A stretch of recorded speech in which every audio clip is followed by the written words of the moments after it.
Patrick Bet David's been steady ducking me, but he has no issues talking to Nick Fuentes. One must ask the question, why? Yeah, Nick Fuentes says Israel's a bigger gross positive to America than Muslims. By the way, isn't that nuts that like these guys so quickly were like, actually this neo-Nazi Nick Fuentes, like as long as he like lowers the temperature on like his overt anti-Semitism, he's good by us. Do you think has been a bigger net positive to America? Like he's on Patrick Bet David. He's everywhere now. Immediately, everyone was like, actually, this is great.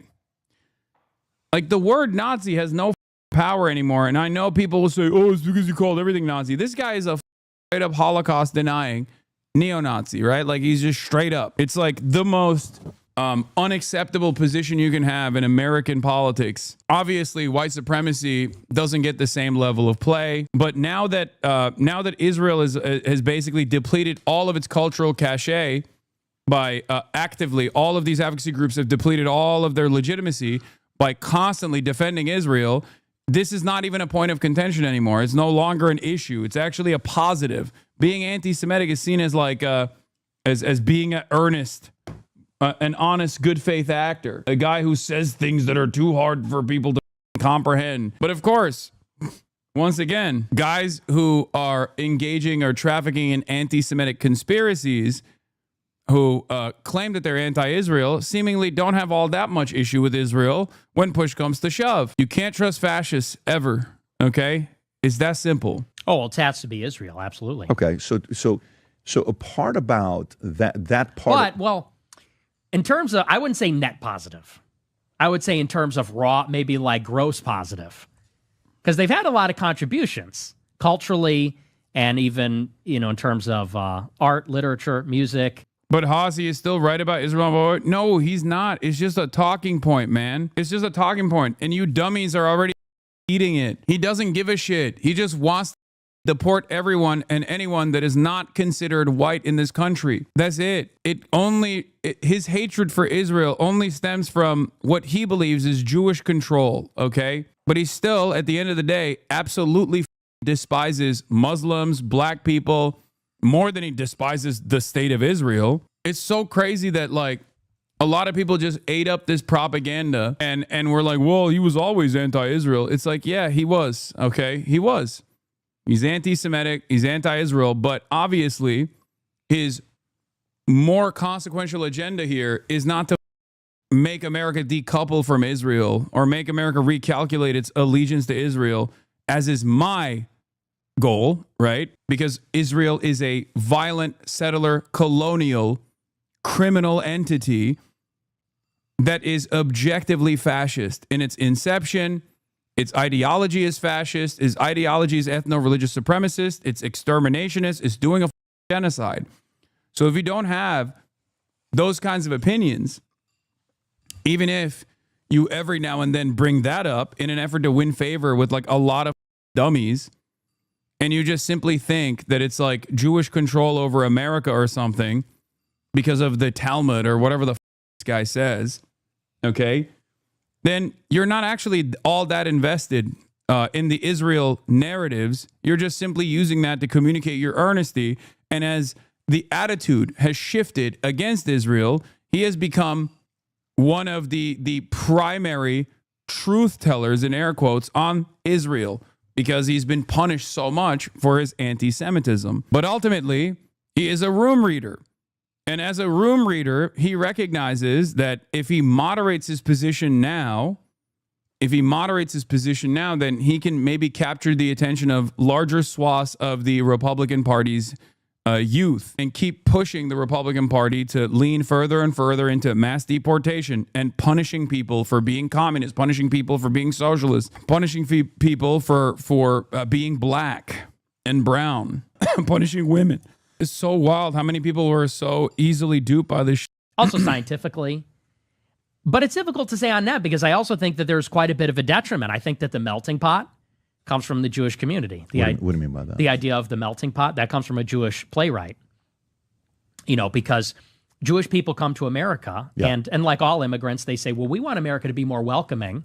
So they start to spin up these ideas that, well, America was never the... Like, this is pure fascist propaganda, right? Like, the notion that America is a diverse country, and it's the same thing that the Nazis said about the Jews in the past.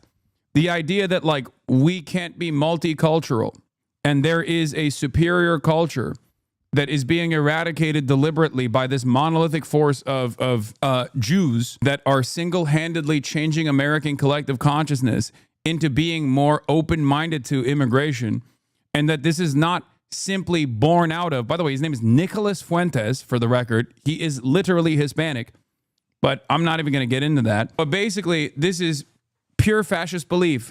This scary out group is actually coming in to the superior Western culture, superior white country, and is making it by force multicultural in an effort to destroy it.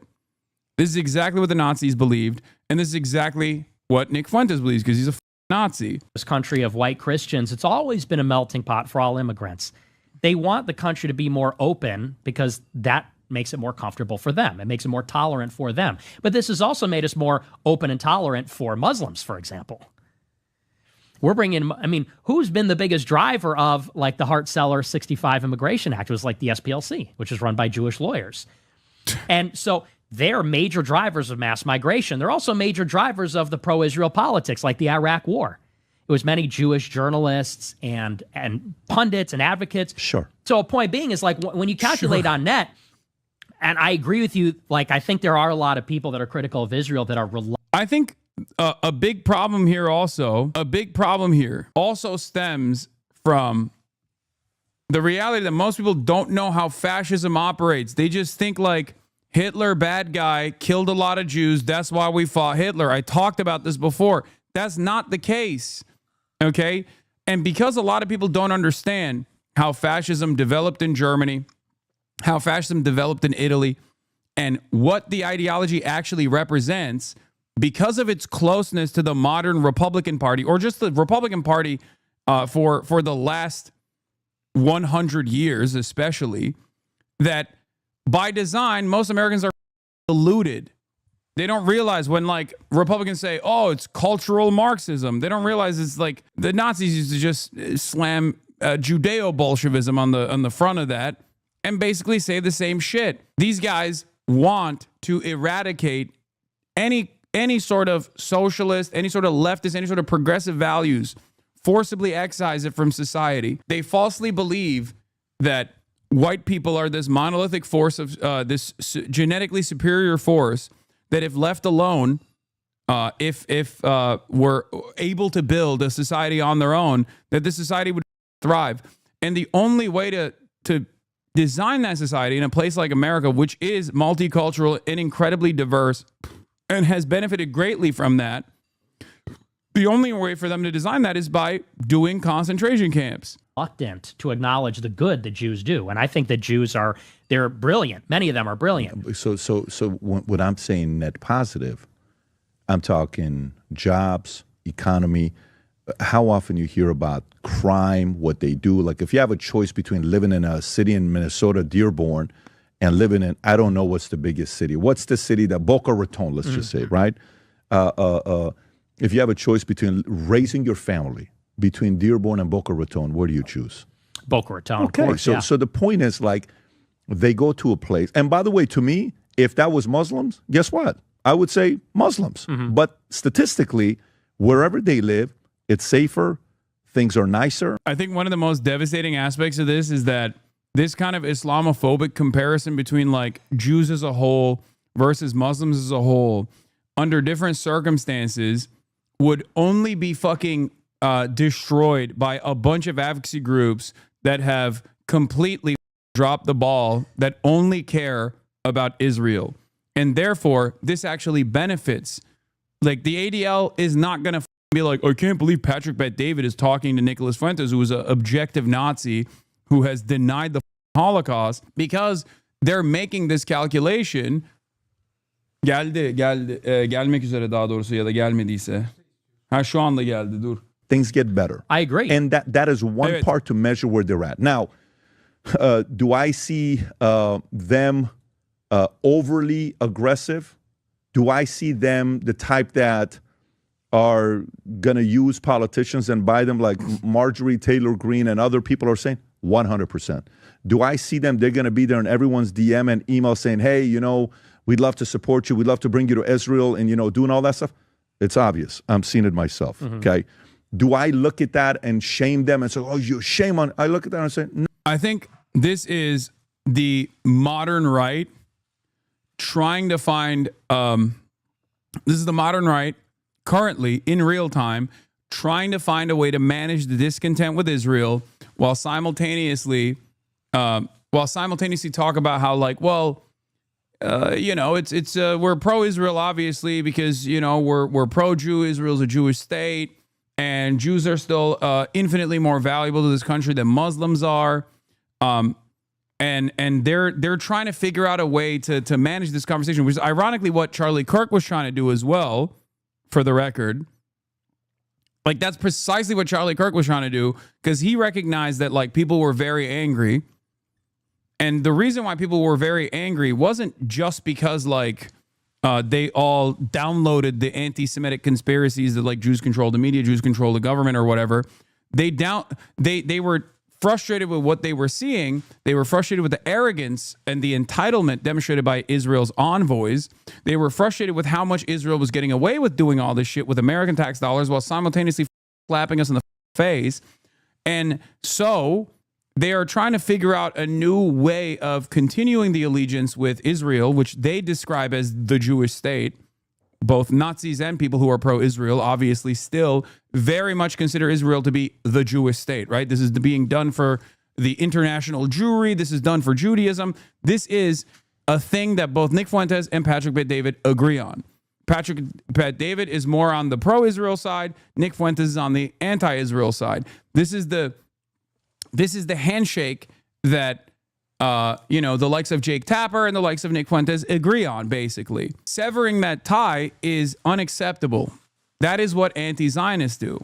Anti-Zionists sever that tie. And that is why so many of the efforts from supposed Jewish advocacy groups that are simply Israel advocacy groups have been to try to combat anti-Zionists who actively try to sever this tie. But because of that agreement, they are trying to figure out a way to manage the discourse here.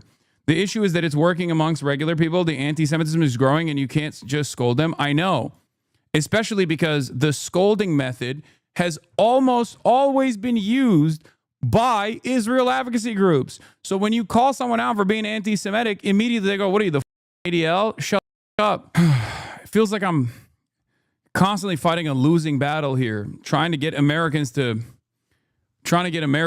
comprehend that, like, no group of individuals are a monolithic force. It is not the case.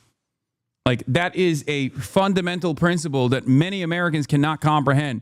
This is why for years I tried to explain to people, like, this is not about you know, upholding some sort of Jewish supremacy or Jewish exceptionalism or anything of that nature, but instead it is just about abiding by my principled stance, my commitment to the notion that no one is monolithic. No one is, like, single-minded. No one is universally behaving in a certain way. Okay? It's quite difficult to convince others. It's very difficult, but having said that, I feel like I'm stuck in this, like, unique predicament where on the one hand, I'm constantly trying to combat against anti-Semitism, which at this point is just, like, impossible to do, while all of the other groups that normally would be tasked with doing this are so predisposed with slamming anti-Semitism accusations against those who they decide are anti-Israel, for those who they are more predisposed with deplatforming, people like myself. No, I wish Armenians would do that.